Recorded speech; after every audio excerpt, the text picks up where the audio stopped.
ஆளுநர் அவர்களே அவமானப்படுத்தியதாக நீங்கள் நினச்சிக்கிட்டீங்க அப்படின்னா அது உங்களை மாதிரி ஒரு முட்டாள்தனமான செயல் யாருமே கிடையாது. ஏன்னா அவர் உங்களை விட பெரிய பெரிய தீவிரவாதத்தையே பார்த்துட்டு வந்தவர்.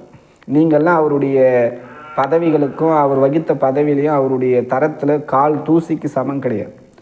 ஆளுநர் அவர்கள் ஐபிஎஸ் படித்தவர், உங்களை மாதிரி இன்றைக்கி டிகிரி பட்டம் வாங்குறவர் கிடையாது.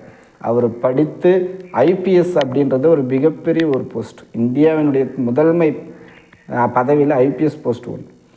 ஐபிஎஸ் முடிச்சுட்டு கேரளாவில் சர்வ் பண்ணவர், பல காலம் கேரளா மாநிலத்தினுடைய பகுதியில் வேலை செஞ்சவர். அதன் பிறகு சிபிஐயில் தன்னுடைய பணியை தொடர்ந்தவர். அதன் பிறகு ஐபி இன்டெலிஜென்ட் டிபார்ட்மெண்ட்டில் அவர் ஒரு புலன் அதிகாரியாக வேலை செஞ்சவர். அதுவும் ஜம்மு அண்ட் காஷ்மீரில் பாதுகாப்பு கருதி அந்த இடத்துல வேலை செஞ்சவர்.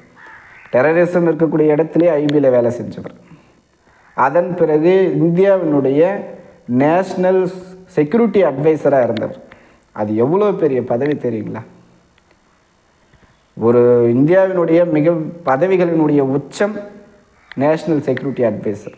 அதில் நேஷ்னல் டெப்டி செக்யூரிட்டி அட்வைசராக இருந்தது எவ்வளோ பெரிய ஒரு போஸ்டிங் தெரியுமா? அது வேறு இல்லாமல் 2 மாநிலத்தினுடைய கவர்னராக இருந்தவர் தொடர்ந்து. அதன் பிறகு 3வது முறையாக தமிழ்நாட்டினுடைய கவர்னராக பதவி வகிச்சுக்கிட்டு இருக்கார்.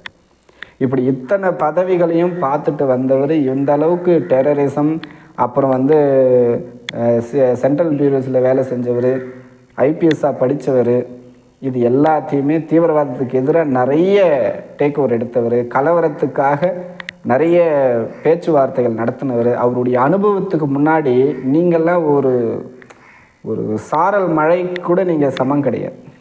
அவெல்லாம் அதை பெருசாக கூட நினைக்க மாட்டேன். நீங்கள் வேணால் சந்தோஷப்பட்டுக்கலாம், சபையில் வச்சு சிங்கப்பெண் அசிங்கப்படுத்திட்டாங்க, நீங்கள் வேணால் ட்ரோல் பண்ணிக்கலாம்.